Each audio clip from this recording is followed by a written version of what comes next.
नमस्कार प्रणाम, हम अखिलेश कुमार स्वागत करता नहीं अपने यूट्यूब चैनल भोजपुरी पढ़ाई में। आज देखल जाए पल्लव वंश के बारे में।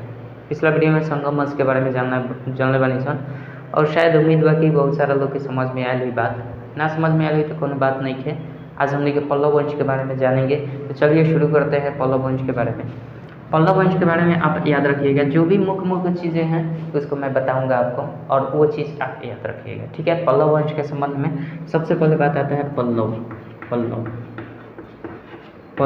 वंश पढ़म सन। आज आप पल्लव वंश के सबसे पहले का बात कि संस्थापक के रहे, ठीक बा। पल्लव वंश में संस्थापक के नाम पूछा जा सकता है। पल्लव वंश के संस्थापक कौन था, तो आप क्या कहेंगे बताइए। पल्लव वंश का संस्थापक जो था वो सिंह विष्णु था। कौन था? सिंह विष्णु था। इसका शासनकाल कब रहा था? इसका शासनकाल 575 से 600 ईस्वी में रहा था। कब रहा था? 575 से 600 ईस्वी में रहा था। कोई दिक्कत नहीं है।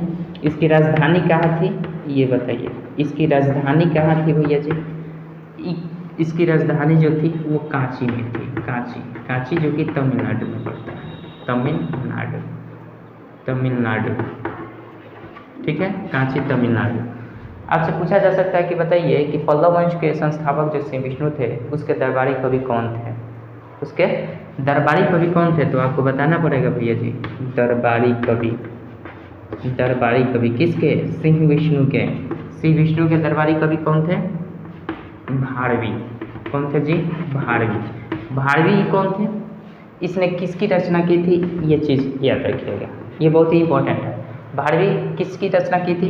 तो आप लिखिएगा किरात अर्जुनियम की। किरात अर्जुनियम की रचना किसने की थी? भारवी ने किया था। और भारवी किसके दरबारी कवि था भैया जी? तो भारवी जो था वो संस्थापक सिंह विष्णु के दरबारी कवि था। पल्लव वंश के संस्थापक भारवी सिंह विष्णु के दरबारी कवि था, ठीक बा। समझ में आवत है? ये सब इंपॉर्टेंट चीज़ बा, एकरा के याद रखल जरूरी है, ठीक बा। पल्लव वंश के सबसे पहले पूछल जाए संस्थापक यह सिंह विष्णु। कब से कब शासन रहा है? 575 से 600 ईस्वी के बीच में, ठीक है।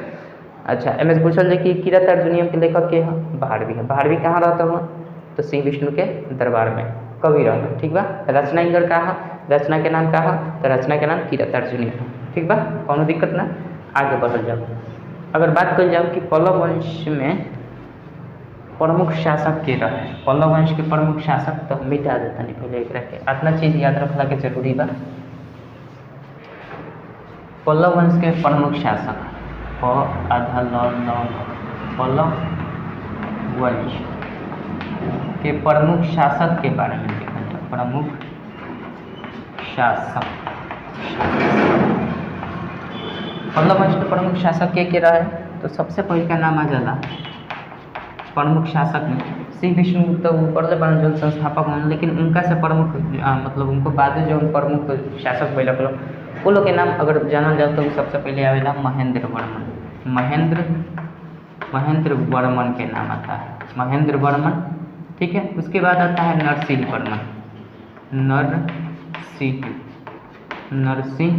वर्मन का नाम आता है। किसका? नरसिंह वर्मन प्रथम भी कह सकते हैं, ठीक है। नरसिंह वर्मन प्रथम का भी नाम होता है। उसके बाद फिर आ जाता है महेंद्र वर्मन का नाम आता है, ठीक है। उसके बाद महेंद्र वर्मन द्वितीय का नाम आ जाता है। चूँकि ये प्रथम है, अगर प्रथम लिख भी सकते हैं, नहीं भी लिख सकते हैं, तो महेंद्र वर्मन एक हो गया, प्रथम भी लिख सकते हैं। नरसिंह वर्मन प्रथम हो गया। उसके बाद फिर महेंद्र वर्मन द्वितीय आ जाता है। उसके बाद आ जाते हैं परमेश्वर वर्मन। किसका नाम आता है? परमेश्वर वर्मन का नाम आता है। उसके बाद आता है नाम आपका नरसिंह वर्मन द्वितीय। नरसिंह वर्मन द्वितीय का नाम आता है। नरसिंह वर्मन द्वितीय, चूँकि प्रथम तो आ गया है यहाँ पे, नरसिंह वर्मन प्रथम आ गया तो अब द्वितीय आएगा, ठीक है। तो नरसिंह वर्मन द्वितीय नाम आई। ओकरा बाद आ जाए नंदी वर्मन द्वितीय। नंदी वर्मन द्वितीय का ये प्रमुख शासक के नाम बताया जाता है। जरूरी नहीं कि क्रमवार हुई, हो भी सकता है, ठीक है। द्वितीय इनका नाम है नंदी वर्मन द्वितीय के शासन आवेला। ये लोग के शासन क्रम अगर देखल जाए तो वो तो पहले रहन सिंह बर्मन के अगर शासनकाल कल जाए तो उनकर 575 से 600 ईस्वी रहन।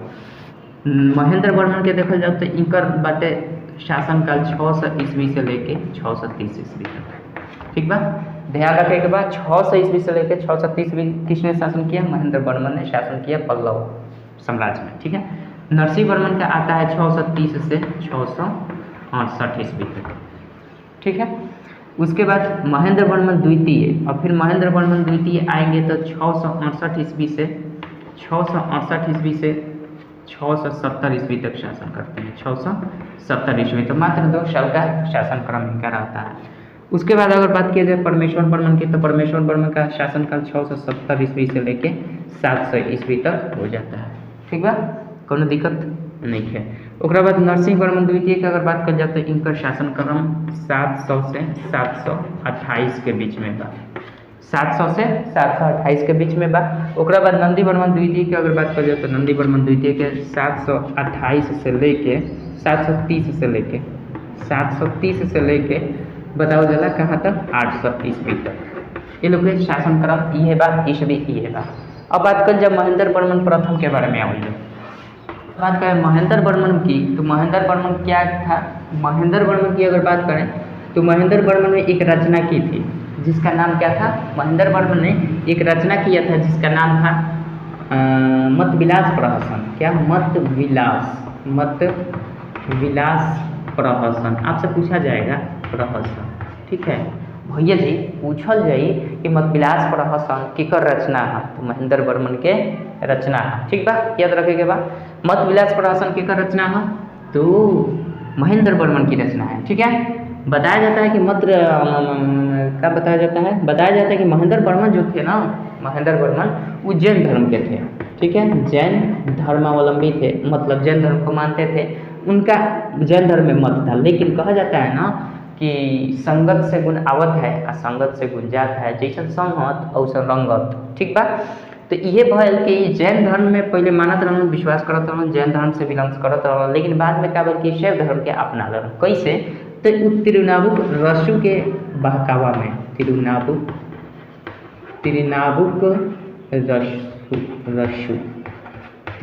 रसू जिनका के हमने क्या कहनी सर? एक और नाम बा अपर चाहे अपार, कहीं कहीं अपर भी लिखल बा, कहीं कहीं अपार भी लिखल बा। तो इनकरे बहकावा में इनकरे साथ रह के ई क्या केलन? जैन धर्म छोड़ देलन और ओकरा बाद क्या भल? शैव धर्म के अपना लेलन। कौना धर्म के भैया? शैव धर्म के अपना लेलन। तो ई केकरा चलते?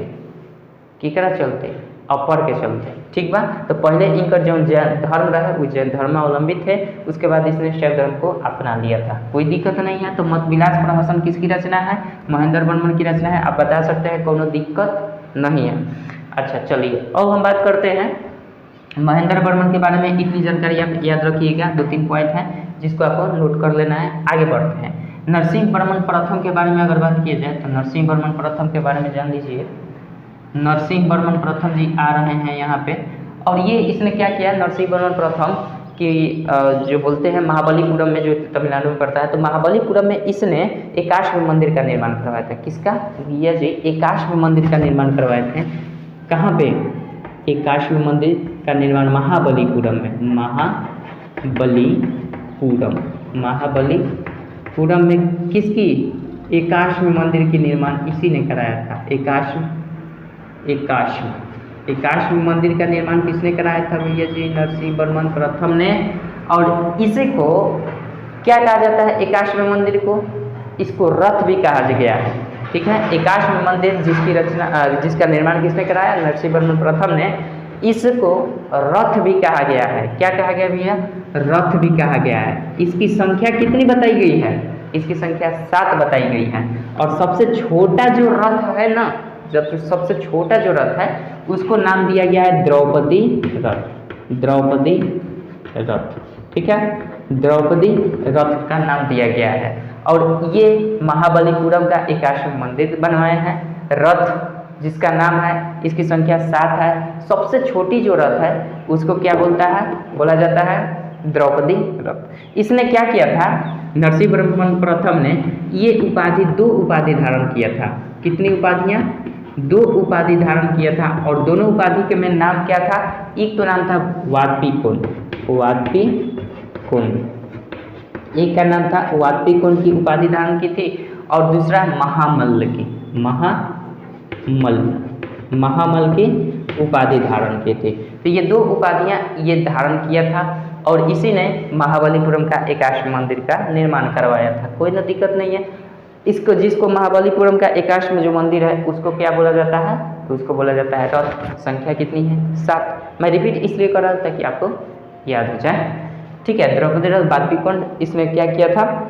धारण किया था उपाधि। तो इसके संबंध में इतनी जानकारी आप याद रखिएगा। चलिए इसको भी मिटा देते हैं, और आशा करता हूँ कि थोड़ी थोड़ी जानकारी आपके लिए हो सकता है कि बड़ी हो जाए। अब बात करते हैं कि 630 से 668 ईस्वी में इनका तो शासन काल ही सबसे अल्प है, तो इसलिए इनके बारे में कुछ भी नहीं। आगे बढ़ते हैं।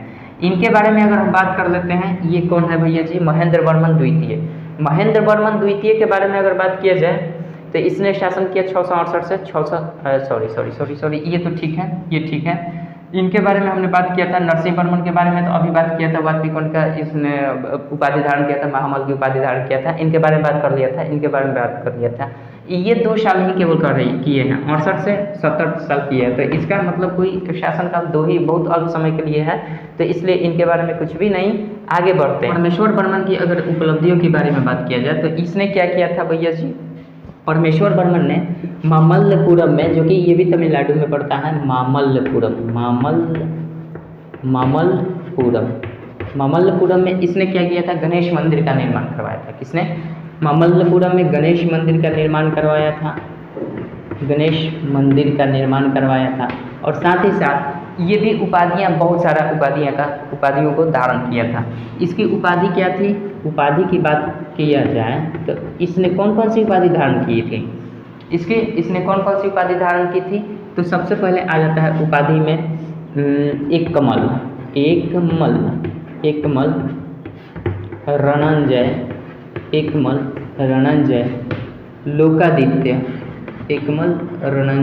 लोकादित्य, अत्यंत काम, याद रखिएगा ये सब, ठीक है। अत्यंत काम, अग्रदंड,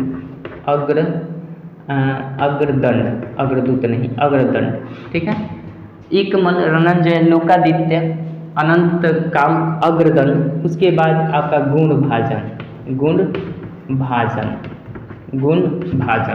गुणभाजन है, ठीक है। भाजन है इसमें, गुणभाजन। इतनी सारी क्या बोलते हैं उपाधियाँ धारण किया था। और साथ ही साथ ये क्या बताया जाता है? ये विद्या प्रेमी भी बताया जाता था। विद्या प्रेमी, यानी हम कह सकते हैं विद्या प्रेमी था, इसलिए ये एक और उपाधि धारण किया था जिसका नाम था विद्या विनीत,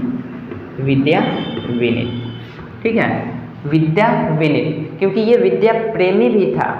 कौन था विद्या प्रेमी? परमेश्वर वर्मन क्या था? विद्या प्रेमी था, जिसके बदौलत ये विद्या विनीत की भी उपाधि धारण किया था। और साथ ही साथ एकमल, रणंजय, लोकादित्य, अत्यंत काम, अग्रदंड, ये सब उपाधियाँ, गुणभाजन, ये सभी उपाधियाँ ये धारण किया हुआ था, ठीक है। तो इसके संबंध में ये सारी जानकारी आप याद रखिए। इनकी उपाधि को जरूर याद रखिएगा, ठीक है।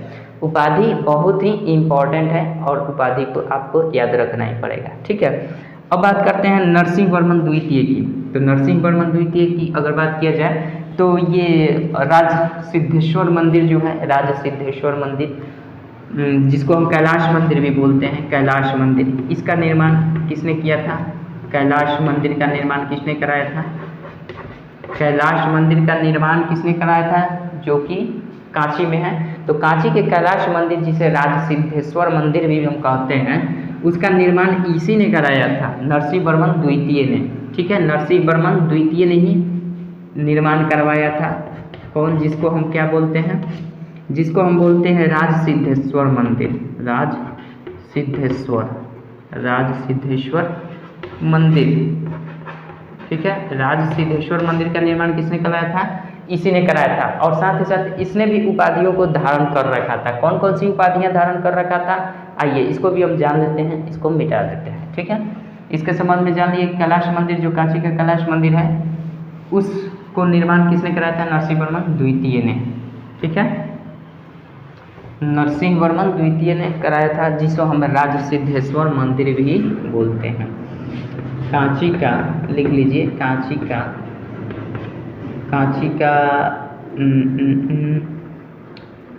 का कैलाश मंदिर, कांची का कैलाश मंदिर का निर्माण किसने कराया था भैया? नरसिंह वर्मन द्वितीय ने कराया था।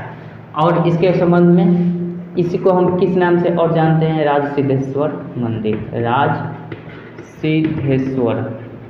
सिद्धेश्वर मंदिर के नाम से भी जानते हैं, राज सिद्धेश्वर मंदिर के भी नाम से जानते हैं। इसने भी उपाधियाँ धारण कर रखी थी। कौन कौन सी उपाधि धारण कर रखी थी? ये राजा सिंह की उपाधि धारण कर रखी थी, ठीक है। आगम प्रिय की उपाधि धारण कर रखी थी, आगम प्रिय की भी उपाधि धारण कर रखी थी। शंकर भक्त की भी उपाधि धारण कर रखी थी, शंकर भक्त। इन सब का अर्थ ये होता है, राजा सिंह का मतलब होता है राजाओं में सिंह, राजाओं में से, ठीक है। इसका मतलब होता है राजाओं में सिंह, राजाओं में सिंह की उपाधि को धारण कर रखा था। और ध्यान रखिएगा, हुएनसांग जो है ना, हुएनसांग जो मैंने बताया, वो नरसिंह वर्मन प्रथम के समय में ही भारत में आया था, ठीक है, भारत में आया था। और एक चीज़ यहाँ पे और रखिएगा, नरसिंह वर्मन द्वितीय जो था ना, ये अरबों के समय में, जब अरब का आक्रमण, अरबों ने आक्रमण किया था, तो उस समय में इसका ही शासन था। किसका? उस समय में आपका नरसिंह वर्मन द्वितीय का ही शासन हुआ करता था। चूँकि यहाँ पे 730 है, तो 728, 29, 30 यानी 732 इसमें अरबों ने आक्रमण किया था भारत में, तो उस टाइम में नरसिंह वर्मन द्वितीय का भी शासन भारत में चल रहा था, ठीक है। तो हमारा यहाँ पे क्या था? राजा सिंह, राजाओं में सिंह का मतलब होता है यही, राजा सिंह का मतलब राजाओं में सिंह कहा जाता था। आगम प्रिय का मतलब क्या? शास्त्रों का प्रेमी था, शास्त्रों का प्रेमी था, समझ रहे हैं। शंकर भक्त मतलब शंकर जी का उपासक, शंकर भक्त, शंकर का उपासक, ठीक है। तो ये सब आप कह सकते हैं। और ये सारे इनके संबंध में ये चीज़ आप याद रखिएगा, इनकी उपाधियाँ बहुत महत्वपूर्ण है। तो ये भी 3 उपाधियों को धारण किया था। ये भी कांची का कैलाश मंदिर, जो कि जिसके राज सिद्धेश्वर मंदिर भी कहा जाता है, उसका निर्माण इसी के समय में हुआ था। राजा सिंह की उपाधि धारण किया, आगम प्रिय की उपाधि धारण किया, और उसके बाद शंकर भक्त का भी उपाधि धारण कर रखा था। नंदी वर्मन के संबंध में अगर देखा जाए, तो नंदी वर्मन के समय में एक आपका नाम आ जाता है तिरुमंगई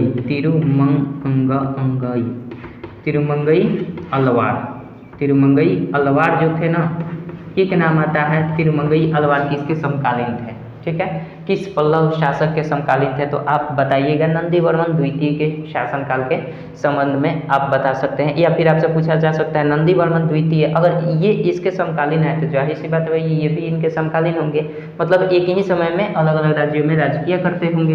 तो तिरुमंगई अलवार किसके समकालीन थे? तो नंदी वर्मन द्वितीय के। एक चीज़ और आता है मुक्तेश्वर मंदिर, ठीक है, मुक्तेश्वर मंदिर का निर्माण किसके समय में हुआ था? आपसे पूछा जा सकता है। मुक्तेश्वर मंदिर का निर्माण नंदी वर्मन द्वितीय के समय में ही हुआ था। एक और नाम आता है बैकुंठ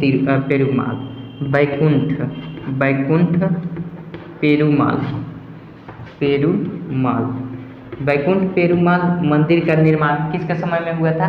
तो आप कह सकते हैं नंदी वर्मन द्वितीय के समय में ही ये शुरुआत हुआ था। बैकुंठ पेरुमाल और मुक्तेश्वर मंदिर का निर्माण जो हुआ था, ये मुक्तेश्वर बैकुंठ पेरुमाल का निर्माण इसी के समय में हुआ था। और एक चीज़ आप इसमें याद ऐड कर लीजिएगा, नरसिंह वर्मन द्वितीय जो था ना, नरसिंह वर्मन द्वितीय के समय में जो कांची का कैलाश मंदिर निर्माण हुआ, राज सिद्धेश्वर मंदिर जिसे भी कहा जाता है, जिसने इतनी सारी उपाधियां धारण कर रखी थी, इसी के समय से जैसे ही कैलाश मंदिर का निर्माण हुआ, वहीं से शुरू हो गया था हमारे दक्षिण भारत की द्रविड़ कला शैली, ठीक है। द्रविड़ कला स्थापत्य की शुरुआत कहाँ से हुई थी? तो आप बता सकते हैं द्रविड़ कला द्रविड़ स्थापत्य, मतलब चूंकि यहीं से द्रविड़ दक्षिण भारत की जो भी कलाएं विकसित हुई वो इसी मंदिर से ही विकसित हुई थी, ठीक है। द्रविड़ स्थापत्य कला की शुरुआत कहाँ से हुई थी भैया जी? यहीं से राज सिद्धेश्वर मंदिर से ही। इसके बाद इसके निर्माण के बाद से ही इसकी शुरुआत हो गई थी द्रविड़ स्थापत्य कला के कारण, ठीक है। आशा करता नहीं कि समझ में आ गई हुई। अब नेक्स्ट वीडियो में हमने के मिल जाए कोनो नेक्स्ट शासक के संबंध में बात करते हैं। तो आशा करते हैं कि आपको ये बात समझ में आ गई होगी। इतनी बातें आपका समझ में आ गई है, याद तो करना पड़ेगा, इसमें कोई दिक्कत नहीं है, याद कर लीजिएगा। बहुत ही इंपॉर्टेंट क्वेश्चन यहाँ से बन सकते हैं, आपसे पूछा जा सकता है। बताइए कि अग्रदंड के उपाधि किसने धारण किया था? तो अभी हमने आपको बताया अग्रदंड की उपाधि किसने धारण किया था। अग्रदंड परमेश्वर वर्मा ने अग्रदंड की उपाधि धारण की थी। सब कुछ मैंने बता दिया। तो आशा करते हैं कि यहाँ से बहुत सारे इंपॉर्टेंट क्वेश्चन बनेंगे और आप याद रखिएगा। चलिए मिलते हैं नेक्स्ट वीडियो में किसी और वंश को लेकर। तब तक के लिए जय हिंद, जय भारत।